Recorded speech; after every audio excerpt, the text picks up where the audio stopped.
Meu nome é Brena, sou professora e hoje eu quero falar com vocês sobre a gente sente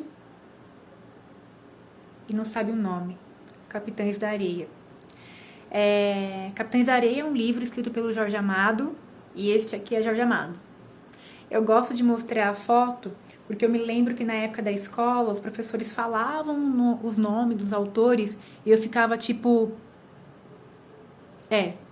me dava um branco.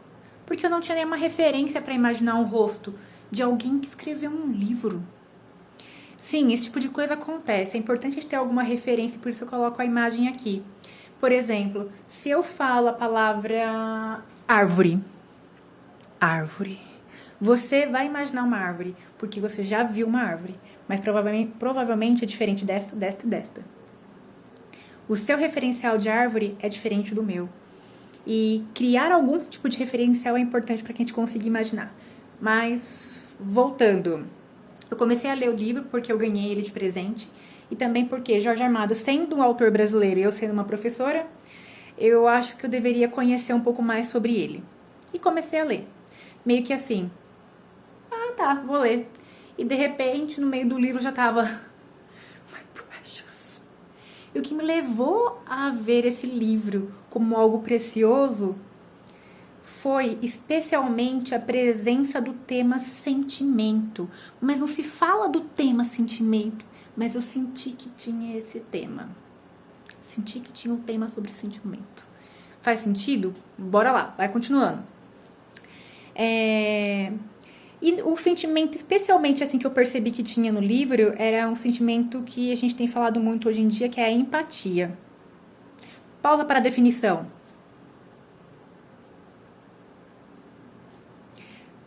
Pois bem, pensando na empatia e nesse livro, eu comecei a pensar assim, será que a gente tem empatia mesmo? Será que a gente sabe o que é empatia? E eu digo isso porque, conforme eu fui lendo o livro do Jorge Amado, Capitães da Areia, eu fui começando a me sentir no lugar das crianças que moram na rua. Porque sim, este livro é sobre crianças que moram na rua, na Bahia. E eu sentia a angústia, a tristeza que essas crianças tinham, ou mesmo a alegria, a raiva e o ódio.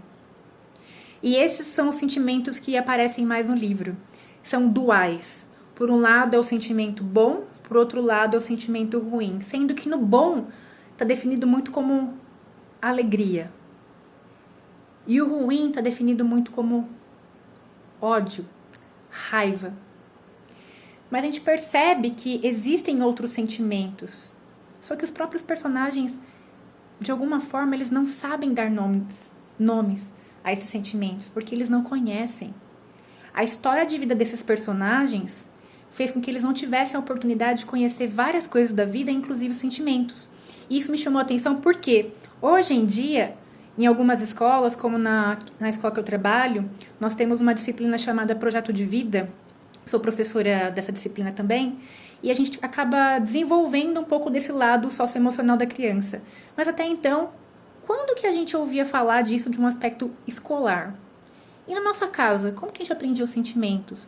Sobre os sentimentos? Como que a gente soube que quando dá uma sensação ruim, isso é dor? E como que a gente sabe o que é amor? Então, para essas crianças, a limitação de bom, ruim, ódio, alegria existia por conta do lugar que eles viveram, da forma como eles podiam sobreviver. E a gente percebe que ensinar a sentir e a dar nome aos sentimentos é uma coisa extremamente importante na escola e que a literatura possibilita. E por isso também que eu estou dizendo, será que eu sabia de fato o que é empatia? Porque dizer que se colocar no lugar do outro, que eu consigo me colocar, ou que eu me coloquei no lugar do outro, exige um pouco que eu conheça um pouco sobre aquela sensação que o outro passou. E se eu não tiver a mesma experiência de vida ou algo próximo, como que eu digo que eu senti a mesma coisa? É algo pra gente se pensar. Foi um tapa na minha cara, com certeza. E quantos sentimentos que a gente tem, que a gente tenta colocar em palavras e a gente não consegue. Isso acontece com os personagens em vários momentos do livro. E tem uma passagem que eu gostaria de ler, que é assim: Pedro abaixou a cabeça. Não sabia o que dizer. Não tinha mais desejo nem raiva, só tristeza no seu coração. O autor mostra, pelo narrador, que o personagem Pedro tinha tristeza no seu coração. Mas Pedro mesmo não sabia o que dizer. Então a gente não tem muita certeza em algumas passagens do livro se ele sabe exatamente aquilo que ele sente, se ele reconhece.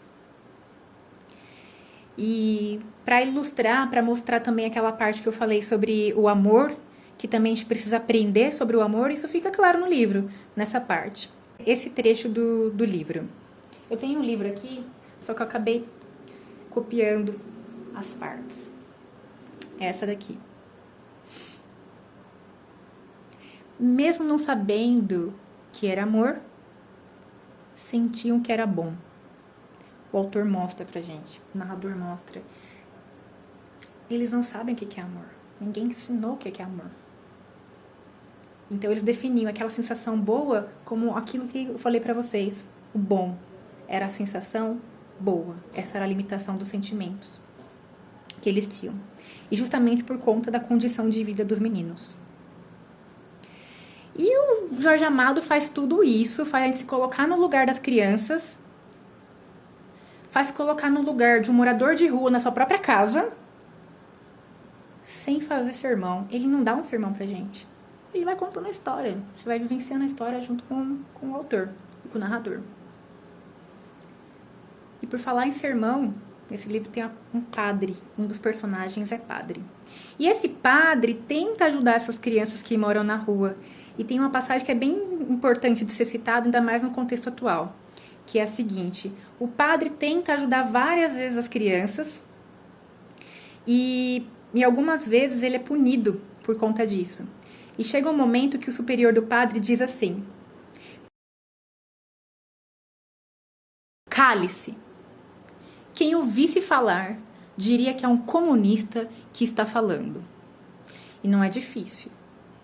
No meio dessa gentalha, o senhor deve ter aprendido as teorias deles. O senhor é um comunista, um inimigo da igreja. Na hora que eu li essa parte, eu fiz, nossa senhora, diz muito sobre o presente e nos faz pensar questionar o que se sabe sobre ser comunista. Principalmente aquela pessoa que usa o termo para taxar outras. O que se sabe sobre? E o livro já dá uma apontada sobre isso, ironicamente. E essa fala do padre, o superior do padre, aliás, mostra que o padre, por um lado, tem a empatia, consegue se colocar no lugar das crianças e por isso quer ajudar. Por outro lado, o seu superior, quando diz, você é como essa gentalha, ele coloca que o outro é a gentalha, eu sou a não gentalha, e não consegue misturar um pouco a sua alma com o do outro para tentar entender o que faz pelo menos o outro ser gentalha. E é aí que está a empatia. A gente pratica? Não sei.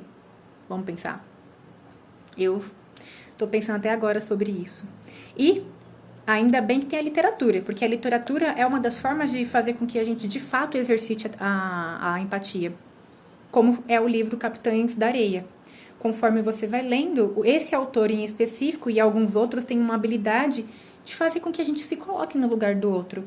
Então, é uma forma de exercitar esse sentimento. Ou como a gente diz na matéria Projeto de Vida, competência socioemocional. Bom, então é isso. Empatia é a palavra que eu usaria para definir esse livro. E eu estava com essa sensação tão clara e cada vez mais forte e apreciando o livro por conta disso, até que chega no final, encontro uma parte extra do livro que me faz arrepiar, que é uma fala que diz o seguinte: a temática das crianças que vivem nas ruas continua bastante atual. Para escrever Capitães de Areia, Jorge Amado foi dormir no trapiche com os meninos. Isso ajuda a explicar a riqueza de detalhes, o olhar de dentro e a empatia que estão presentes na história. Quem diz isso foi a Zélia Amado.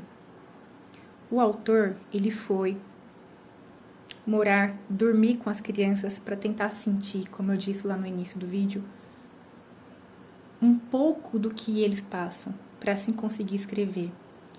E eu arrepiei. E eu tenho para dizer o seguinte: se pra gente é muito difícil ir dormir na rua alguns dias para tentar entender quais são os sentimentos dessas crianças que moram na rua, o mínimo que a gente tem a fazer é ler Capitães de Areia. Eu indico esse livro principalmente para professores, agentes penitenciários, psicólogos. É o mínimo que a gente pode fazer socialmente. Leia Capitães de Areia. E vamos ensinar a amar e ensinar a aprender a ser amado também. São coisas que parecem tão simples, mas fazem a maior diferença. Gostou? Compartilha. Não gostou? Argumente.